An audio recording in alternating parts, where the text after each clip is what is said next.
Private travels ఇంకెన్ని ప్రాణాలు తీస్తాయి? ఆ రక్తదాహం తీరదాయిక? ఫ్రెష్ బస్సు యాక్సిడెంట్ జరిగింది కోదాడ సమీపంలో. కారణాలే కన్ఫ్యూజన్గా ఉన్నాయి. నిద్రమత్తా? రెండవ డ్రైవర్ స్టీరింగ్ పట్టుకుంటే యాక్సిడెంట్కు పావుగంట ముందు పోనీ తాగి ఉన్నాడా?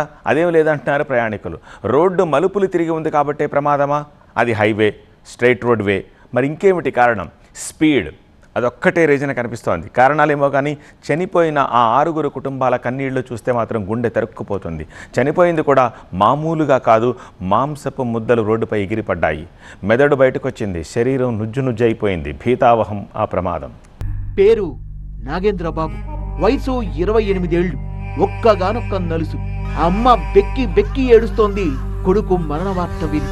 నాన్న నాన్న అంటూ ఏడుస్తూనే ఉంది. పేరు నాగేంద్ర బాబు కదా, బహుశా బాబు అని పిలుచుకుంటుందేమో. ఇక నా దగ్గరికి రావా బాబు అంటూ గుండెలు బాదుకుంటోంది. ఏడుస్తూ ఏమంటోందో తెలుసా? తన చేజేతులా తానే చంపుకుందట. ఇంట్లో నోములున్నాయిరా నాన్న, రాకపోతే ఎలా అని అడిగిందట. మొదట రాననే అన్నాడు నాగేంద్ర. సాఫ్ట్వేర్ జాబ్ కదా, వీకెండ్కే కుదురుతుంది. కానీ అడిగింది అమ్మ కదా, ఉన్నది ఒక్కడే, వెళ్ళకపోతే ఎలా అని ఆఫీస్ ముగించుకొని బస్ ఎక్కాడు. అంతే, తెల్లారేసరికల్లా నీ బాబు ఇక లేడు అనే వార్త చెవినపడింది పాప మా తల్లికి.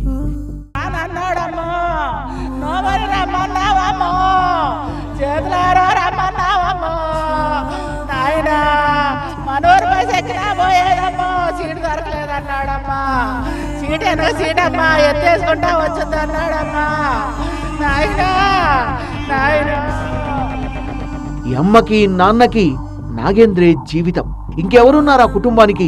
ఒక్క నలుసు తప్ప. ఇప్పుడు అతను కన్ను మూశాడు. అందుకే ఎలా భరించని కడుపు కోత అంటూ కొడుకు డెడ్ బాడీని చూసి గుండెలవిసేలా రోధిస్తోంది. ఈమె చనిపోయిన తీరు అత్యంత భయానకం. నాన్నకు యాక్సిడెంట్ అయితే చూడ్డానికని వెళ్ళింది. నాన్న వెళ్ళొస్తా అని చెప్పి ఏలూరు వెళ్తోన్న ట్రావెల్స్ బస్ ఎక్కింది. తోడుగా భర్త కూడా ఉన్నాడు. సూర్యాపేటలో సుమారు తెల్లవారుజామున 4 గంటల సమయంలో ఛార్జింగ్ కోసమని బస్ ఆగినప్పుడు నిద్రలేచి భార్యాభర్త ఇద్దరు మాట్లాడుకున్నారు. ఓ 45 నిమిషాల తర్వాత బస్ స్టార్ట్ అయింది. ఓ 5-10 నిమిషాలు ఇద్దరు అలా మాట్లాడుకొని రెప్ప వాల్చారంతే. దారుణమైన యాక్సిడెంట్. బస్ బయలుదేరిన పావుగంటలోనే భీతావహ దృశ్యం. చూస్తే భర్త సీట్ల మధ్యన ఇరుక్కుపోయాడు. అతి కష్టం మీద తన భార్య దగ్గరకు వచ్చాడు. ఆమె ఒళ్ళంతా రక్తం. చిన్ని లే అంటున్నాడు. వాటర్ బాటిల్ తీసి రక్తం అంటుకున్న తన మొహం తుడుద్దామని అలా చేయి పెట్టాడంతే. చెంప, దవడలు, పళ్ళు వేటికవే పూడొచ్చేశాయి. మాంసం ముద్దలు అతని చేతిలో పడ్డాయి. తల మీద చేయి పెట్టి చూతుడు కదా, తలలో ఒక భాగం ఎగిరి రోడ్డుపై పడింది. షాక్ అతనికి. కిటికీ పక్కన కూర్చోబెట్టుకొని తన భుజం మీద తల వాల్చి అప్పటిదాకా కబుర్లు చెప్పుకున్న తన చిన్నీనేనా ఇలా అయింది అని కుప్పకూలిపోయాడు. మా మిస్సెస్ తీయడానికి స్పాట్లో చనిపోయిందండి. నాకే అసలు మా మిస్సెస్ తల మీద అలా చేసి దాన్ని ఇలా చూస్తుంటే లోపల నడి భాగం అంత 2 పాటలుగా లోపల అయిపోయినట్టు అనిపించింది. ఏమైందంటే నీళ్ళు పెట్టి మొహం కడిగి చేసి పళ్ళు కడిగేపడిగా చెట్టు మొత్తం కూడా ఊడిపోయినాయి. మొత్తం చిన్ని ఇంట్లో వాళ్ళైతే గుండెలు బాదుకుంటున్నారు. నాన్నకి ప్రమాదం జరిగిందని చూడ్డానికి వెళ్ళావు, ఇదే ఆఖరి చూపవుతుందని అనుకోలేదమ్మా అంటూ వాళ్ళు రోధిస్తున్న తీరు కళ్ళు చెమర్చేలా చేస్తోంది. పైగా 2 చిన్నపిల్లలు చిన్నికి. ఒక బాబుకైతే ఆరోగ్యం బాగోదు. అమ్మ ఇక రాదురా కన్నా చనిపోయిందని ఆ బాబుకి చెప్తే తట్టుకోగలడా అన్న బాధ ఇంకా వెక్కి ఏడ్చేలా చేస్తోంది.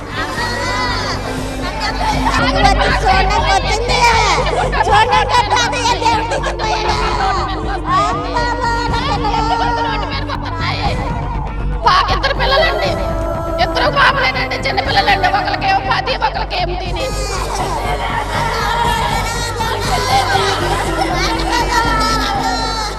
జ్యోత్స్న పెళ్ళై 2.5 ఏళ్లు, 1.5 బాబు. Software engineer, hybrid duty. Actually శనివారమే విజయవాడకు వచ్చేయాల్సింది.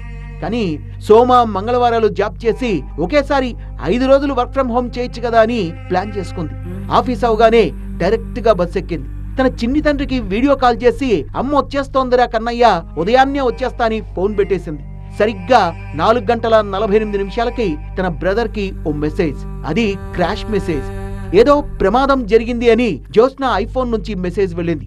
అప్పటికి కంగారు పడుతూనే ఎంక్వైరీ చేశాడు. చాలా లేట్ గా తెలిసింది బస్ యాక్సిడెంట్ అయిందని. ఆ బస్సులోనే తన సిస్టర్ ఉందని. ఏమంటున్నాడో తెలుసా? ప్రైవేట్ ట్రావెల్స్ యాక్సిడెంట్స్ చూసిన ప్రతిసారి అయ్యో పాపం అనుకునేవాడట. కానీ అయ్యో దేవుడా అని తానే గుండెలు బాదుకోవాల్సి వస్తుందనుకోలేదంటూ కన్నీళ్లు పెట్టుకున్నాడు. మేము రోజు టీవీలో చూసుకుంటూ ఉంటాం, బాధపడుతూ ఉండేవాళ్ళం. కాకపోతే ఈరోజు ఇది మా ఇంట్లో జరిగింది. మేము అనుకోలేదు ఇలా జరుగుతుందని. అది ఇది కేవలం ఏంటంటే ఫ్రెష్ బస్ అనేవాడు నిర్లక్ష్యం. ఆడవాళ్లు బస్ ఎక్కగానే ఫస్ట్ ప్రిఫర్ చేసే సీటు డ్రైవర్ వెనకాల, ఎంతైనా కాస్త సేఫ్ గా ఉంటుందనే ఉద్దేశంతో అలాగే కూర్చున్నారు.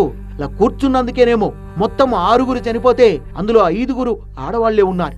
మేరీ జ్యోత్స్న, భావన, పిడిగిటి లక్ష్మి, యాసారపు చిన్ని, షకీనాతో పాటు నాగేంద్రబాబు చనిపోయాడు. ఇంతమంది ఉసురు పోవడానికి కారణమేంటి? 6 ప్రాణాల్ని తీసిందేంటి? ఐరన్ బీమ్లు రాడ్లతో వెళ్తున్న లారీకి ఏదో ప్రాబ్లం వచ్చింది. హైవేపై వెళ్లాల్సిన లారీ సడన్ గా డివైడర్ ఎక్కింది, అక్కడే ఆగిపోయింది. వెంటనే హైవే పెట్రోలింగ్ కు కాల్ కూడా చేశారు. వాళ్ళొచ్చేలోపే బ్రేకింగ్ న్యూస్. సూర్యాపేట జిల్లా కోదాడ మండలం దొరకుంట శివారులో ఘోర బస్సు ప్రమాదమని. ఈ యాక్సిడెంట్ బస్సు ఓవర్ స్పీడ్ వల్లే అని తెలుస్తోంది. ఎదురుగా లారీ ఆగుందన్న విషయాన్ని గమనించని డ్రైవర్ నిర్లక్ష్యం కూడా కనిపిస్తోంది. డ్రైవర్ వెనకాలే కూర్చున్న 6 చనిపోయారు గాని డ్రైవర్ కు మాత్రం ఏం కాలేదు. అసలు ఆ డ్రైవర్ ఏమయ్యాడో తెలియదు. సీన్ లోంచి జంప్. ఇందులో లారీ ఏదైతే ఉందో అది ఐరన్ పిల్లర్స్ని, ఇండస్ట్రీస్ కోసం వాడే ఐరన్ పిల్లర్స్ని క్యారీ చేస్తూ హెవీ లోడ్తో వెళ్తున్నటువంటి లారీ ఫస్ట్ అది గతి తప్పి డివైడర్ని ఎక్కడం జరిగింది. సగం డివైడర్ పైన, సగం రోడ్డు పైన ఉంది. అది గమనించని ఈ bus driver, fresh bus travels private bus driver అతి వేగంతో వచ్చి దీన్ని బ్యాక్ సైడ్ నుంచి డాష్ ఇవ్వడం వల్ల ఆ ఐరన్ పిల్లర్స్ అన్నీ వచ్చి బస్సులో రైట్ సైడ్ కూర్చున్న ప్యాసింజర్స్కి ఇంపాక్ట్ ఎక్కువగా ఉంది.